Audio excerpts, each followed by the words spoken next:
Bonjour à tous et à toutes, j'espère que vous allez bien. Aujourd'hui, on va s'intéresser au plus connu de tous les maréchaux de la Seconde Guerre mondiale. Je veux bien sûr parler d'Erwin Rommel. Volant de succès en succès durant la campagne de France, il démontre tout son génie tactique en Afrique à la tête de l'Africa Corps. C'est de là qu'il acquiert le surnom de Renard du désert, attribué aussi bien par ses compatriotes que par ses adversaires. Il améliore également les défenses du mur de l'Atlantique en 1944. Vous voulez en connaître plus sur Erwin Rommel? Venez avec moi. À la différence de tant grands noms de l'armée de terre allemande, Rommel n'est ni d'origine aristocratique ni prussienne. Né en 1891 en Suabe, il gardera toujours l'accent de sa région. Il est issu d'un milieu de classe moyenne, relativement cultivé, puisque son père est professeur de mathématiques dans le secondaire. Enfant rêveur et attiré par les grands espaces, il se passionne très tôt pour le ski et l'aviation. À 18 ans, il intègre un régiment d'infanterie du Württemberg, poussé par son père qui désespérait jusque-là de lui trouver une carrière convenable. Rommel se relève vite et est un excellent soldat. Il compense sa relative faiblesse physique, il est petit et de constitution fragile, par une forte volonté, doublée d'une rare énergie.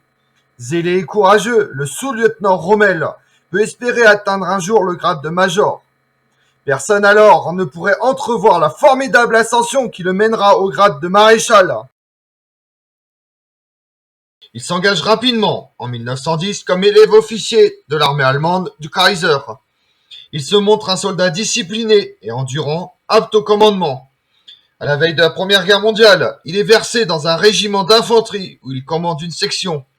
Le conflit est l'occasion pour le jeune homme de faire ses preuves d'un héroïsme qui lui vaut dès le 29 septembre 1914 la croix de fer de première classe.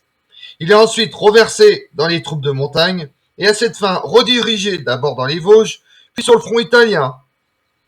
Son bataillon joue un rôle non négligeable dans le désastre italien de Corporetto en 1917. La défaite suscite chez Rommel le même sentiment que chez la plupart des anciens combattants allemands, celui d'avoir été trahi par l'arrière. Militaire de carrière et de valeur, il reste dans la Reichswehr jusqu'à l'arrivée des nazis au pouvoir en 1933 et l'élection d'Adolf Hitler en tant que chancelier. Il apprécie, comme la plupart des militaires, l'arrivée d'Adolf Hitler. Il estime que la prise de pouvoir par les nazis garantira la pérennité de l'armée. Rommel entame jusqu'en 1940 une carrière d'instructeur dans la toute nouvelle armée allemande, la Wehrmacht. Son passé héroïque est naturellement une denrée de choix pour les militaires nazis qui veillent à s'attacher à ses services. Aussi est-il promu colonel et attaché au commandement de la sécurité du Führer en 1938. Ce contact rapproché lui révèle le charisme du dictateur et explique sans doute la longue absence de recul critique. La guerre est déclarée, enfin, comme ont pu soupirer nombre d'officiers. Rommel s'engage alors dans ce qui sait faire le mieux, la guerre. En mai 1940, la campagne de France lui permet de montrer toute sa mesure et un certain sens de l'indiscipline. En effet, outrepassant les ordres, risquant souvent de rompre le contact avec ses arrières, il fonce à travers les lignes françaises. L'unité blindée qu'il commande lors de la campagne de France est la 7e Panzer Division. Sa rapidité et son efficacité au travers des lignes ennemies lui valent le surnom de division fantôme. Elle capture près de 10 000 soldats et du matériel au prix de très peu de pertes. Ses audaces sont certes favorisées par la débandade adverse, ce tacticien est taillé sur mesure pour la guerre de mouvement, au-delà des vœux de l'état-major général. Cette campagne militaire qui le fait arriver à Bordeaux le jour de l'armistice, le 22 juin 1940, lui permet de capturer près de 10 000 soldats et de s'emparer d'un matériel considérable, utile pour la conduite ultérieure de la guerre. La guerre ne s'achève pas pour autant avec la capitulation de la France, bien au contraire. De nouveaux fronts sont ouverts, notamment en Afrique du Nord, où les Italiens de Mussolini sont en difficulté face aux Alliés. Rommel est choisi pour commander l'Africa Corps en février 1941. Ce corps expéditionnaire allemand est chargé de retenir les Britanniques sur ce front.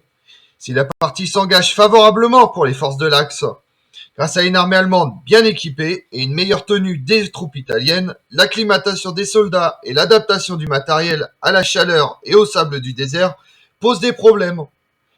Par ailleurs, les forces britanniques opposent une résistance qui va entraver peu à peu l'initiative de Rommel.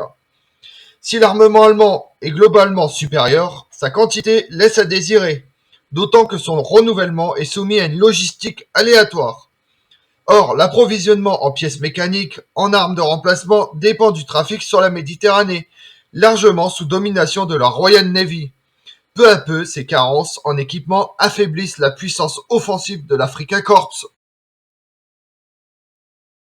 Le siège et la bataille de Tobrouk sont le point d'orgue de la campagne d'Afrique du Nord du maréchal Rommel. Entre le 10 avril et le 27 novembre 1941, la ville de Tobrouk, dont la prise est un objectif stratégique important en raison de son port en eau profonde, se solde par une victoire alliée et la fin de la suprématie allemande sur la Libye. Celui qui avait été surnommé le renard du désert doit désormais composer avec une armée diminuée, sans espérer de renfort, les forces de l'Axe étant enfoncées dans le bourbier russe. Ce long et pénible recul pousse Rommel à désobéir aux ordres d'Hitler, résister jusqu'au bout, et se replier vers la Tunisie en janvier 1943, en causant les coups de butoir du nouveau commandant en chef des armées britanniques, Bernard Montgomery. Le 8 mars 1943, Rommel, malade, est rappelé à Berlin, puis envoyé temporairement en Grèce. Malgré ses désobéissances, personne ne songe à mettre au placard le renard du désert. Son prestige est grand auprès du peuple allemand et reste inchangé malgré l'échec nord-africain qui ne lui est pas imputé. Promis en novembre 1943, inspecteur des fortifications de l'Ouest, le fameux mur de l'Atlantique, il se plie à la stratégie d'enterrement d'Hitler. En novembre 1943, Rommel est transféré sur le front de l'Ouest pour inspecter le mur de l'Atlantique.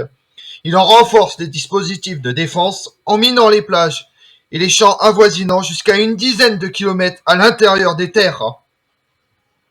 Il subit, sans pouvoir faire grand-chose, les déboires du débarquement allié le 6 juin 1944 en Normandie. Mais suite à l'épisode libyen, Rommel doute de la clairvoyance d'Hitler. Sans y être appliqué véritablement de son propre chef, il se retrouve au centre de la conspiration et de l'attentat contre Hitler le 20 juillet 1944. Pourtant, 3 jours plus tôt, Rommel a été grièvement blessé par des Spitfire alliés en Normandie. Après une brève visite sur les postes de commandement du front de Normandie, Rommel décide de retourner à son quartier général en voiture. C'est sur une route de campagne que le véhicule est pris pour cible par 2 Spitfire. Rommel est grièvement blessé, mais s'en sort. Sa convalescence se passe en Allemagne. Le 14 octobre 1944, 2 généraux se présentent au domicile de Rommel et lui imposent le suicide afin d'éviter des répercussions contre sa famille. Cette exécution, de fait, est suivie de funérailles nationales. Comme on l'a vu, le maréchal Rommel reste l'une des figures marquantes de la Deuxième Guerre mondiale. Le maréchal allemand, surnommé le renard du désert par ses soldats aussi bien que par ses ennemis, Rommel brille sur tous les fronts, acquérant ses heures de gloire en Afrique.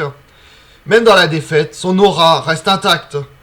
Je vous remercie d'avoir suivi cette vidéo en ma compagnie. Si vous voulez connaître mes autres vidéos, retrouvez-moi sur ma chaîne YouTube Tout sur l'Histoire avec Damien et sur les réseaux sociaux Twitter et Instagram, Histoire Damien, et pensez à liker, commenter et vous abonner. Je vous remercie à tous.